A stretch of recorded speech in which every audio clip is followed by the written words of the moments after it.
Golf Digest came out with this article, said you the only 5'2" player on tour. 5'2"? 5'2". No, it wasn't. It Oh, I wasn't. think you can call me 5'2". No.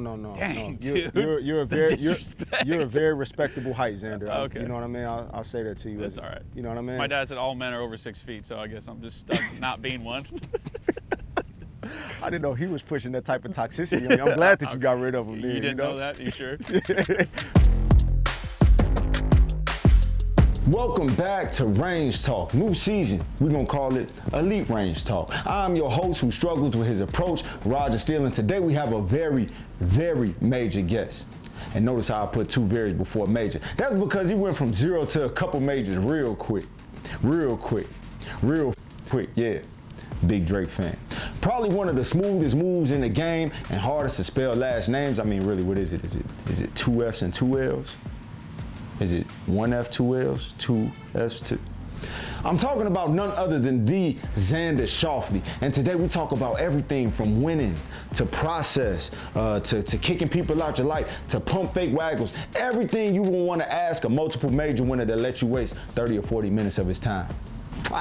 Never mind that. Welcome back to Range Talk. Two-time major champion, my homie, Xander Schauffele. What's up, baby?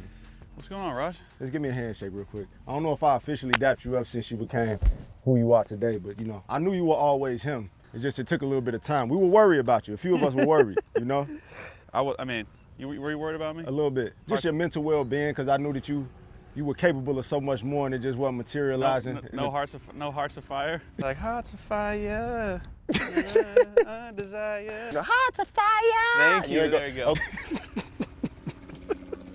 So man, tell me, is life any different after winning a major? 2 majors at that? Does life change at all day to day? Like, is it, notoriety, the press asks, like, is anything fundamentally different about your life now? I mean, I'm still sitting here talking to you, so. Damn. Did that cut? Was that supposed to cut? That hurt a little bit. No, not really. It feels, I stick to my bubble, so. Not many new people in the bubble. Yeah. Not often, at least, and because of that, I think it feels pretty much the same. And that's probably what freed you up to do it as well, just keeping the bubble tight, sticking to the process. I think so. But there were some changes that you made recently, like a lot of changes. You moved. Yeah. You had some coaching changes. There was some family discrepancies going on out here. You know what I mean? You fired your dad. I don't want to spend too much time on that, but could you elaborate on that a little bit? Xander firing his dad. This was your coach for forever, right? This weekend schedule is as follows. 5 a.m. wake-up call, small breakfast, then we're going to hit balls for 5 hours. This is probably like the 4th or 5th time I fired him. And a rehire hasn't occurred. I've just moved him.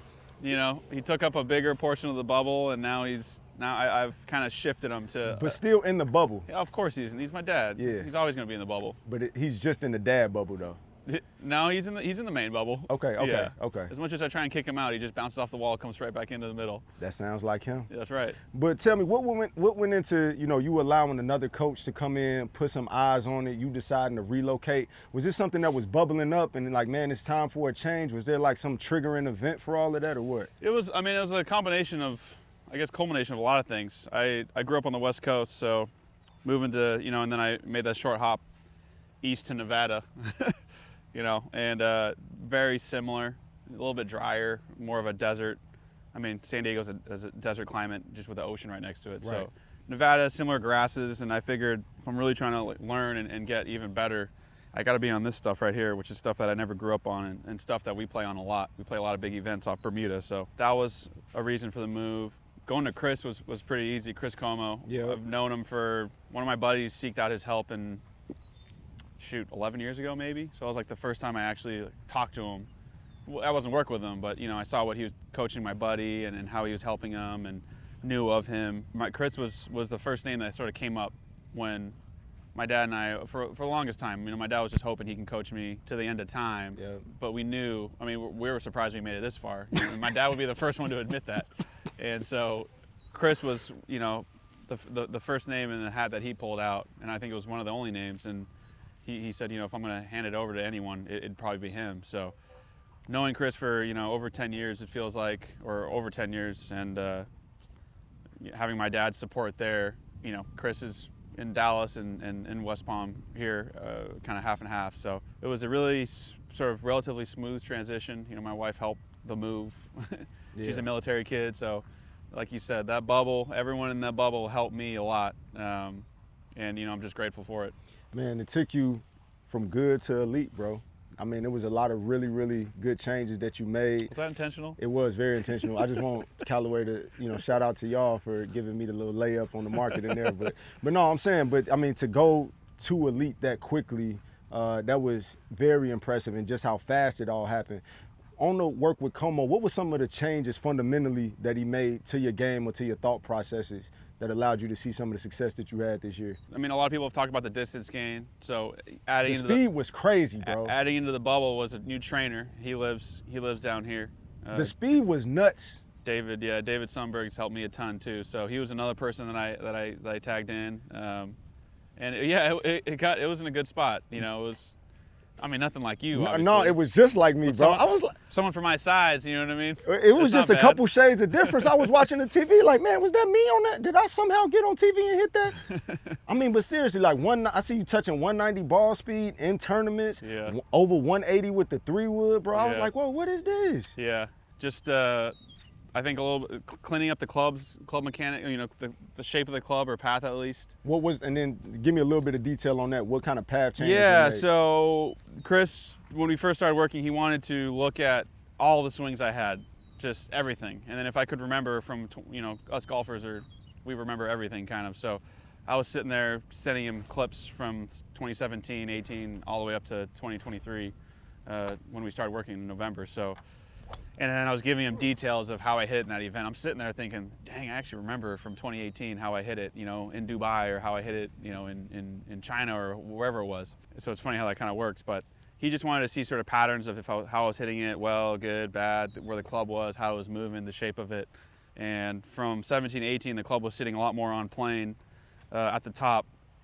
And coming down, it was a little bit cleaner. And then coming out of COVID, I was playing a lot of these. You've been at the farms in San Diego. It's tight, it's narrow, it's scary. I was playing Phil a ton there, and I'm just trying to hit this little low sort of fade, and I think that's where it kind of came from. But the club started to get, my shoulder started to get really flat, and the club started to get really laid off, and I was kind of hitting this sort of like down and across controlled fade, you know. And the more down I'm hitting, the more left I'm swinging, and then all of a sudden, you know, I get to the Masters, and I'm sitting there wanting to turn the ball over, and I got nothing. You know what I mean? I can't from here. I gotta either like hang back. I do that. I like that move. You know, club's laid off. You gotta hang back to get the club underneath, and then all of a sudden, when you start turning, the club is way down here, and you have to frickin' flip it. So it was getting kind of sloppy. I was still kind of managing, playing at a decent level, but as soon as, you know, I think situations got hot in tournaments, you wouldn't find me. I wouldn't find it. So a big move was getting the club sort of a little bit more on plane. Even at times now, it looks even across I see a little bit. And as long as I open up hard enough on the way down, the club will start to move back kind of behind me, and I can kind of turn and open up into that position. So a lot of trust. I trusted Chris a ton. You know, I think he gives really good advice, and so I believed in him, and I just started putting it to use in tournaments. You know, it was pretty uncomfortable I mean, it might even feel uncomfortable right now to try and do some of it, but that's kind of your process though. You'll take something from the range that you're working on and just battle test it right away. 100%. That's how I roll. It's a little psychotic, but that's how I do it. It's I don't see, you know, if you can't do it in a tournament, you're never going to do it. Bro? What does it even matter? That's what I'm saying. You know, I'm on 18 at Augusta. You got to hit that fade off that left bunker. If you can't do it there, you're never going to do it. Might as well hit the tree off the tee and try again. Or just you lose your tour card if you do that too much. Okay, but never mind. Either way. Yeah, never mind. But no, let's talk a little bit about this PGA Championship, the first major win, right? Yep. Now, if I recall, the Wells Fargo was a week before that. Mm-hmm. Something happened at the Wells Fargo on Sunday that I don't know if you really want to talk about. What happened? I don't remember. You don't remember what happened? I was hitting a lot of really good shots. But then it's just like, you know, something happened, and then, you know. I lost by 12. Yeah. To be in the final group and then just get ran off on like that, I didn't like that for you. I didn't really care for it. I think say stuff like that, man. It was better that way than to get clipped by one. Yeah. You know. To just get stomped on is better than to lose by a little bit. If you're gonna get beat. You hear that, kids? Get stomped on. That is Don't lose definitely by a little bit. Get stomped on. Not what I'm going to tell big. my future child. But no, so I mean, now you in the final group at the Wells Fargo. Yeah. You go into round 1 at Valhalla. 62 out the gate. Was that like some sort of a middle finger to Rory and the doubters? No. So you didn't come out with no extra aggression? No, not at all. I was excited. I at the Wells Fargo, I was hitting shots that I haven't been able to hit in a long time, or even ever. I lost by, I don't even remember what it was, 7, 8, 6, 7, 8, something. It was a big number. Bigger number than I was hoping for. Yeah, a lot more than 9 holes, or I needed another like 36 holes to catch up, basically.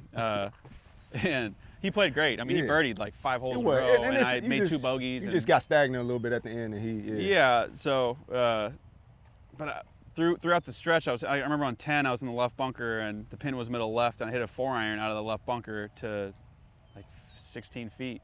Like draw up around the corner, like gotta land it in like a 15-foot window.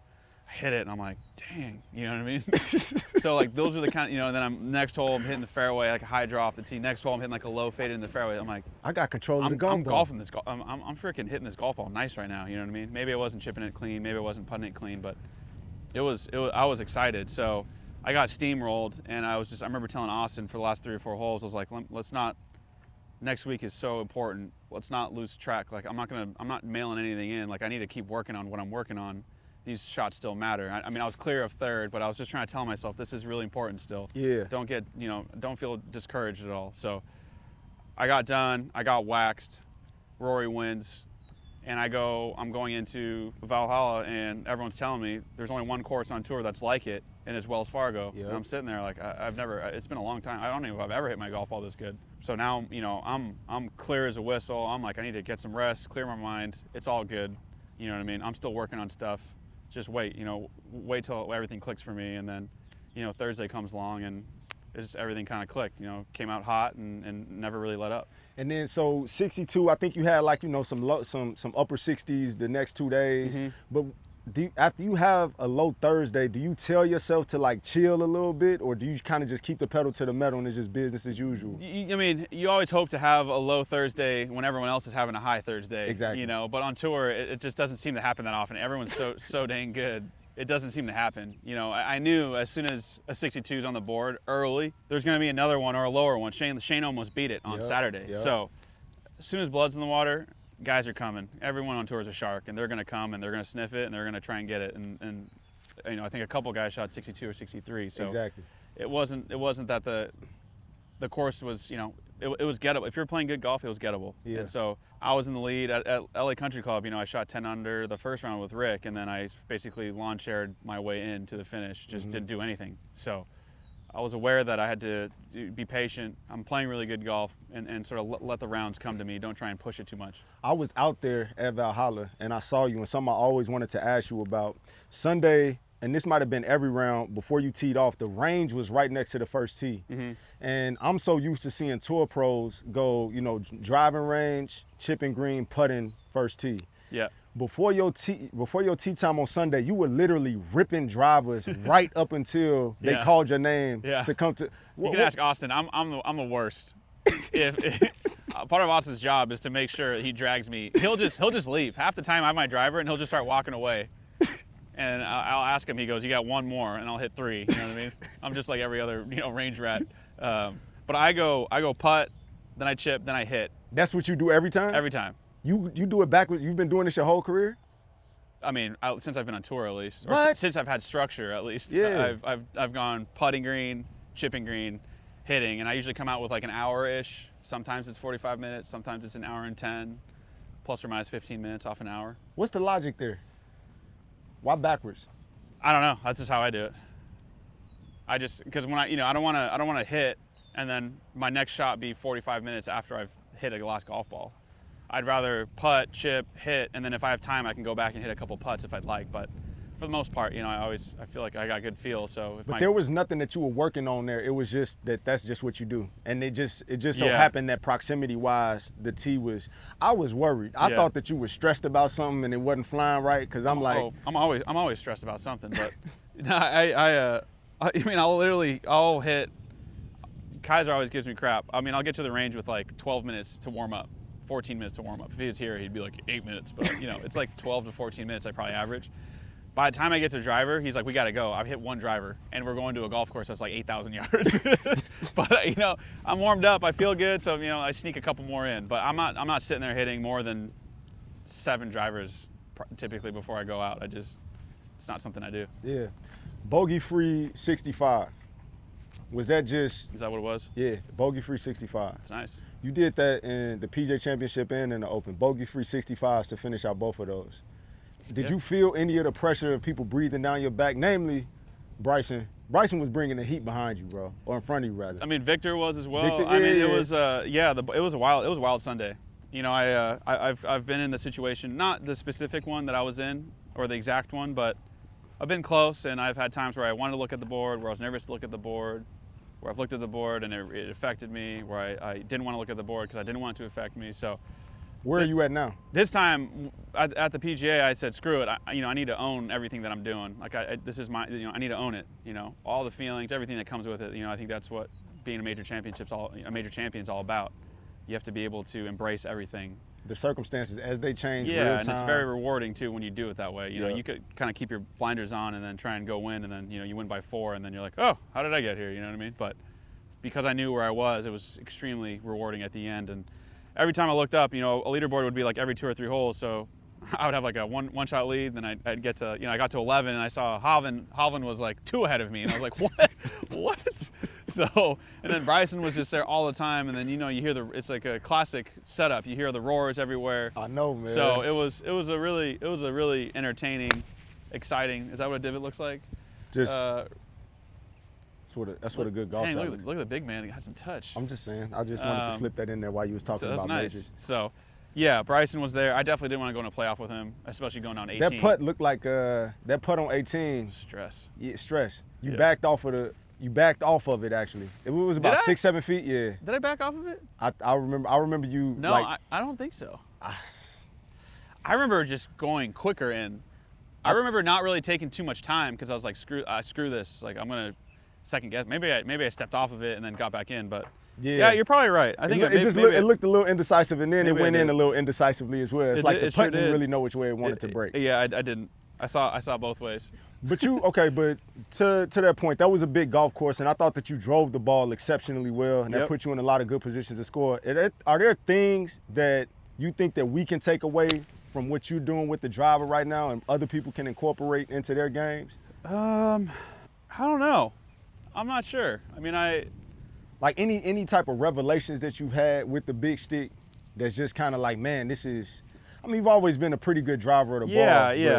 Yeah. I mean, I'm not sure. This time around, I mean, the feeling, even through and through, I mean, the feelings that I have to try and get the club more across, it's not a great feeling. You know what I mean? It's like I feel like the club is kind of like inside, up, and then around, and then has to come back down this way versus being sort of like this up and laid off look. So trying to steepen your shoulders it's still a really hard thing for me to do. Yeah. Versus turning really flat, and then steepening this while getting the club across is you know the combo's there, but I'm not really sure if that's going to help everyone. It might make some people worse. Might make some people worse. Potentially. And make you a better golfer, just relatively, I guess. You know what I mean? Just by sabotaging the golf I don't think industry. anyone up there is going to listen to me. Okay, so then, did you expect to knock off 2 majors in one pass? Like, was the pressure just that lifted after the PGA Championship to where it's like, oh, I did it once, I could do this again and again and again? I mean, I've gotten bit by the expectation bug before, so I think I was really happy and felt very, you know, it was very validating to win the first one, especially in the sort of head-to-head fashion where I had to birdie it, I had to do these things, and I basically had to do A, B, C, and D, and I did all those things. Yep. So felt really good, and it just makes you hungry. You know, everyone always talks about, you know, the golf bug is putting yourself in contention, playing in front of people, all those things. So the Open it didn't feel any easier. It was an extremely stressful, much more stressful sort of layout of a property and shots that you had to hit. Golf is golf, but like with the wind and the rain and the weather and the gorse bushes and the visual, you know, it wasn't like we're at Valhalla with like, you know, 40, 45 yard wide fairways, you know, hit a good shot and you're going to be in the fairway type deal. Right. But had that momentum from Valhalla, feeling like I just did this. Why not do it again? Right. And this time, Sunday, you start from, I think, 2 back. Yep. And I think you were, who was in the lead on Sunday? Was it Hovland that had the lead or something like that? Rosie was up there, Tristan Lawrence, Billy Horschel. Yeah. I don't think, was Hovland up there? I think he was floating somewhere in there. But yeah, it was Billy Horschel. I know Horschel, Tristan Lawrence, I was playing with Rosie on Sunday, and Rosie, like, he was tied for the lead. Yep. At one point. I'm trying to think of, we're missing someone, which is messed up, but it's all right, you won. Don't worry about it, big dog. It's all good. Winners don't gotta remember. I don't. But something that was just spectacular was how you were flighting and controlling iron shots, I thought, into greens and giving yourself all those birdie looks. And, you know, something that I've always admired about you, Golf Digest came out with this article, said you the only 5-tool player on tour. 5'2"? 5-tool. No, Oh. it wasn't. You can call me 5'2". No. Dang, no. dude. You're a very Disrespect. you're a very respectable height, Xander. Okay. You know what I mean? I'll say that to you. That's all right. You know what I mean? My dad said all men are over 6 feet, so I guess I'm just stuck not being one. I didn't know he was pushing that type of toxicity on me. I'm glad that you got rid of him. You didn't know that? You sure?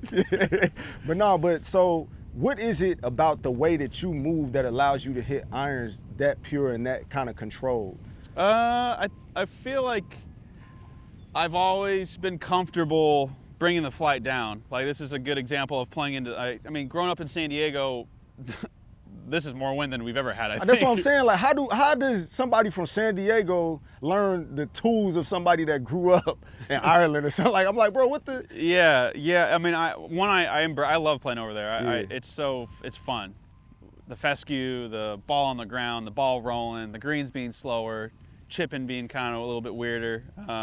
All those things I enjoy. So, one, you know, the attitude's there to embrace it. Like, it's like you got to be okay with hitting a 4-iron from 150 yards sometimes. Like, that's just kind of how it is. Sounds you know, insane. It doesn't even seem right. You know, that's why the hardest part's actually coming back to the States at times when you're like, you feel like a little bit of wind, and I'm sitting there with Austin. You know, we got 119 here. I'm like, you like 8-iron? He's like, what? He's like, just hit a gap wedge. So there's times where the adjustment is a little bit off for a couple of days, but I feel like my dad always, when I was uncomfortable, I always sort of had this move where the club would get kind of behind me, and I wasn't afraid to hit the ground, minus these first warm-up shots, but I would take the ball further back in my stance and play this sort of low draw. And it was a shot under the gun when I was a kid, under pressure, when I was in college. Whenever I was feeling weird, my dad always just had me take the ball further back. He's like, you're gonna hit it sooner. It's sooner in your arc. You can kind of punch down on it. It's like a safety net.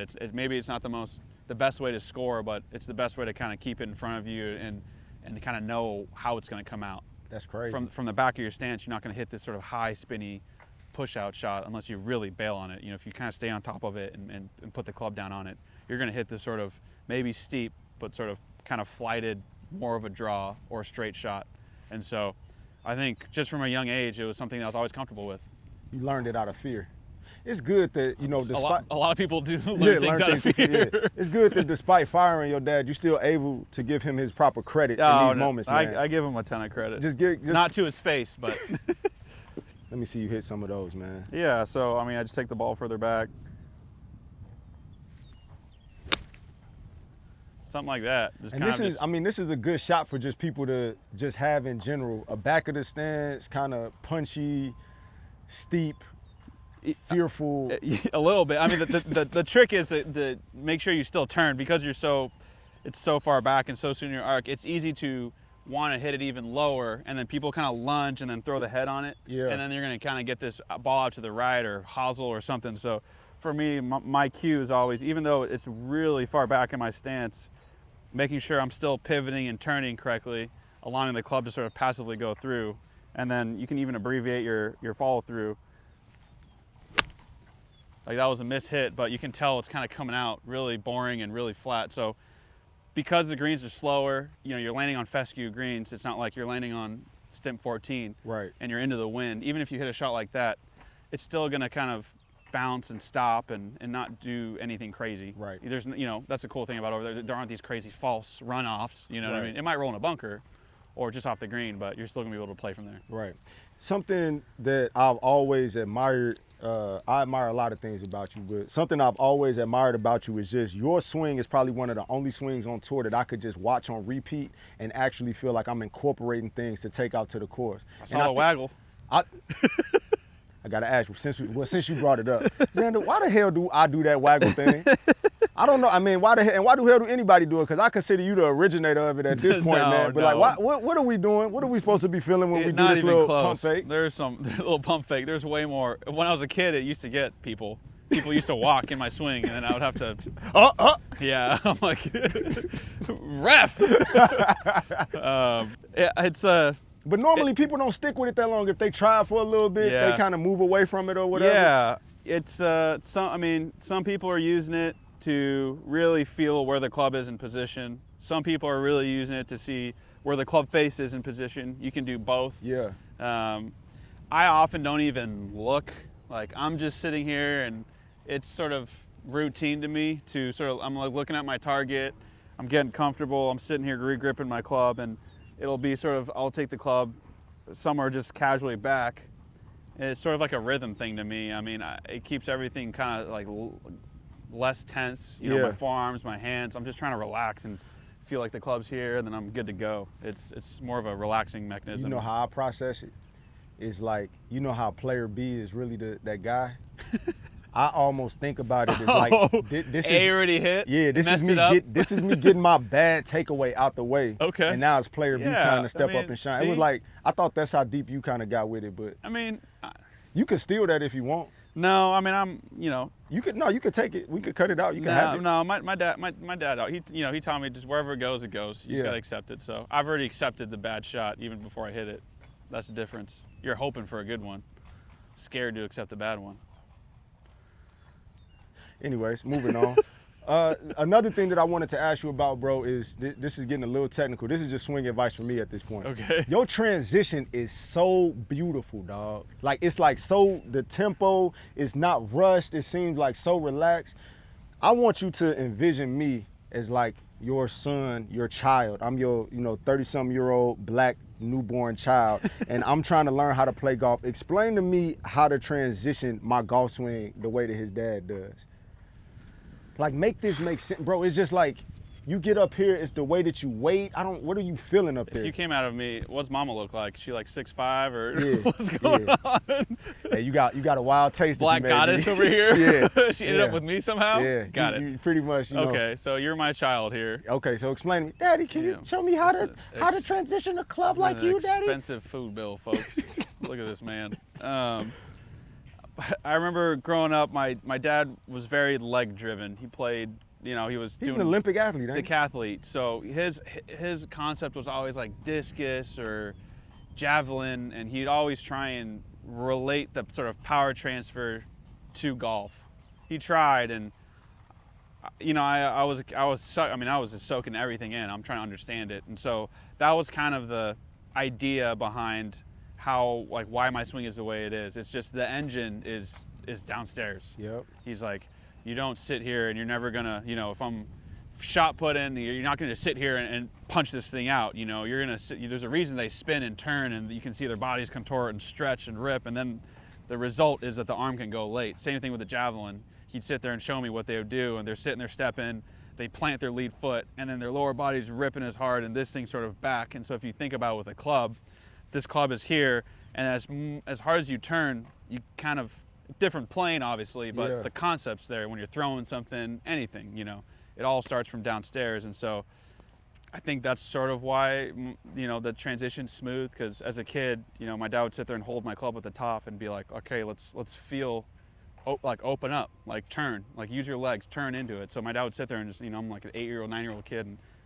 got this big German dude behind me, or I guess it'd be like a 6'5" black goddess behind me holding the club. You know what I mean? Yes, Xander. And I'm sitting here just trying to open up and turn, and that was just from 9 years old and on. That's kind of how I learned how to like, my transition is. It's never been pull. It's always been just drive. Yeah. And so I ran into the issues with the hips like spinning out a little bit and things like that. And then as a kid, you don't know what ground force is. I still don't even really know what it is, to be honest. But you're sitting there now I'm learning a little bit to use my legs better, push up, use the ground to push up a little bit more. and get the combination of rotation and vertical force in the right place. Take a look at this for me.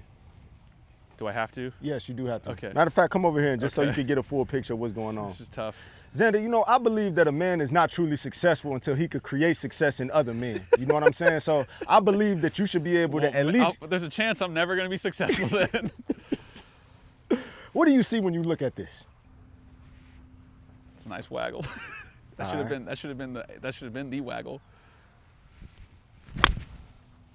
That was nice. What's wrong with that? I mean, but just, you know, give me some. Good. What do you see that could fall apart in the heat of battle in that move? Dude, you don't practice. You You practice a lot? No, you ain't got to put my business out there like that. We'll see another one. You know, this swing got me second place in the Creator Classic. 1 under on the back nine at East Lake. I was walking by and I saw Austin and I on the range. We saw someone hit a drive like 350 on the first hole. Yeah. Yep. That was your boy. Yep. You birdied it too, didn't you? No. Nice drive. Thanks for not knowing my stats like I know yours. Nice drive.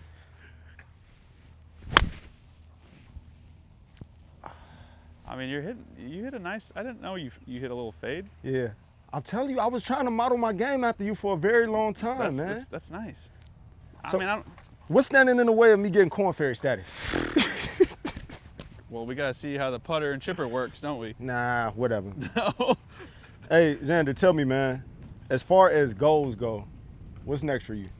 I mean, 2 majors out the way. Is it like you got a Grand Slam focus? That's always been. It's one of those things you write down and you don't really tell anyone because you sound crazy. you're so far away. Yeah. And you can just keep it to yourself because the only one that needs to believe it's yourself. So that's been a goal for a really long time, and to be closer is a pretty cool feeling, knowing that only 5 guys have ever done it. So, but yeah, So now you okay being vocal about that's the goal, like to close the ring. If I'm someone. If you ask me, I'll tell you. Yeah. But if you don't ask me, I'm not telling you. Yeah. You know? Sorry, honey. I like, man, that's definitely got some reverberations into his home life. But what if you had to take a guess, which one you think you're gonna cross off the list first? I've been saying the same thing forever. I'm not picky. I'm not picky. I'm not picky with my majors, I'm folks. not picky. I'm not a super picky person. I've been looking at the next 3 U.S. Open sites. All right, well, we got Oakmont, we got Shinnecock, we got Pebble Beach. I think they're going back to Pinehurst and some out there in the future. Any of those, like, just, ooh, shit. I don't care. I'm not picky. I really don't care. You just sign me up. I'll be there. You don't think you're gonna get, I'm not trying to pick the course. I'm like, ooh, I like this course. You know what I mean? I don't show up to people say, oh, you play really well here. I'm like, do you know why? I'm like, I don't know. I'm Xander. I play well everywhere. It looks all right. I'm Xander. I play well everywhere. That's definitely not true. Whatever. Anyway, so something I've also been wanting to talk to you about now that I got you in my close personal space is now that you're a major champion, a belief that I've always had is that if you would open up to the public and just be more, conversational with the fans, you would be the biggest personality on tour. The biggest. Well, that's too damn bad, isn't it? There's no way. There's no way that the people could get more Xander. But do you agree with me? I'm here with you right now. So, okay, this is my proposition. Have you been seeing how Bryson is kind of doing this thing on the YouTube side of things? Do you think I've seen how I don't think you've seen it. I don't think you've seen it, but have you heard? I had to see your shot at at East Lake live. You didn't even watch. You didn't even. No, dude. I'm busy. I'm trying to get the club across. You know what I'm saying? Okay, so here's my offer, man. I think that me and you teaming up together, if you just let me do all of that stuff for you, the Xander Rogers show could be like the biggest thing to hit golf in like forever. Me and you, bro. Just think about it before you have a visceral reaction like you prone to do. Just dang. Hold on. Just think about this for a second. Now, I'm not gonna call it serendipity, but Callaway did have a club way back called the XR. Do you remember that? I think so. Do you remember that? I think so. Who's the X in that, Xander? Just come on, fill it in. Just who's the X? I don't know, man. Who's the X? You the X. Who's the R? I'm the R. Come on, just think about this. The things that we could do. All we need to do is open up about maybe some of your musical tastes, you know, open up about some of your favorite courses. Mm-hmm. You know what I mean? Mm-hmm. Maybe talk about your political views or something like that a little bit. A short conversation. Xander, what You got is a lot it? of time on your hands to come up with that one. I'm just saying. That's good. I like it. You like it? No, I mean, your idea is funny. Yeah. Okay, so how about this? I usually end out these segments with a bit of a contest. Me and you, closest to the pin, 2 shots. If I win, you let me launch the XR show. Where are we going? Which pin? Why you so ready to compete against me, man? That's all I do. But you don't want to just like contemplate like, hey, maybe I should just let him do this. He wants this really bad. I should just. But I don't. It's but I don't want it. Okay, all right, cool. You know what I mean? I want it, you don't. That's cool. Okay, Yeah. look, we going to this second pin right here. There's 100 pins right there. The first pin and the second one to the left. Okay. You see that one right there? Yeah. What do you got? 9-iron. No, we're gonna pick whatever club you want. We All just right. going to that flag. All right. Let's go. You go 2 shots first. You first. Let's go. All right. Alternate. Yeah. Okay. Don't let you get the waggle feel down. You know what I mean? Okay, yeah. I don't even know how far this is. That's cool. I like that. Anyone know how far this is? Nope. Nobody knows anything. Everybody This is- shut up. This is a must-win for me. Me and Xander are launching a YouTube channel. Yes. Wait. No. That's on the green. Xander, I just want you. Hearts of Fire. Yeah, that's gonna be part of it. What's one show concept I had was called the Schauffele Shuffle. You got a lot of ideas, my man. Why you think Callaway got me here? You think it's this mediocre golf game, dog? I got ideas up here, dog. Your butter fade's pretty nice. Come on, hey. Hey, this is a note to all amateurs, and you're one of them. Clean your grooves before you hit a wedge shot. That's crazy. All right. That's crazy. Go ahead. Hit that meatball. Go ahead, man. You could have said that without holding my club up, though. Yeah, I'm sure your thumb's gonna clean up. Let's see this meatball right here, folks. There's no groove on the planet that's gonna make this thing look nice. It's okay. Back of the stance because I'm nervous. This is extra roll up. Yep. Oh. Look at this. That little back of the stance thing didn't work for me. Your dad lied. No, it's because you hit it. Just. All right. That's cool. Round 1. Xander got round 1. Goodness. Can we get the man a wet towel? But one concept that I had was the Schauffele Shuffle. What does that look like? Just putting your playlist on shuffle for people when they out there on the golf course. No one wants to know what's going on in my head. What's up? Huh? Come on. What's the top 9 songs you think you're listening to right now? I couldn't tell you. You don't listen to music? No, I like listening to music. First song that pop in your head. Hang on, I'm just trying to win so we never have to do this. That's deep. That's on the green, too. Ladies and gentlemen, the door is open for Roger That's Steele. on the green, too. The door is open for Roger You Steele. just got to hit the What green. club are you hitting? Get that out of here. What club is that? I don't know. It's a dirty one. All right. Look, I mean, the club is dirty. if we put your playlist out there, the people gonna love it. The people are gonna love it, and it's easy. You'd sing along. Okay, give me what's number 1 song on your playlist right now? What's getting the most love? I mean, we did karaoke in Japan, Mm-hmm. and there was a plethora of different songs, from Alicia Keys to Alicia Keys. she was in there to, I mean, oldies. We played some Queen. I mean, I guess that's old for me, but Yeah. we played. It was a fun time. What So Alicia that's like Keys? the most What Alicia Keys? present. What Alicia Keys song? You're gonna have to hit the green to figure this one out. No, I'm no. not giving a preview to. Come on, Roger. This could change your life. One wedge shot to change your life. That's what I said when I was on 18, trying to make a 6-footer. My putter was clean though. That's the difference. It's short. Yeah. It's the wrong green, brother. Oh, that's. It wasn't my boo. I can tell you that. Started when we were young. Xander, can I just tell you, bro? Like, have you ever seen that movie Love and Basketball? No.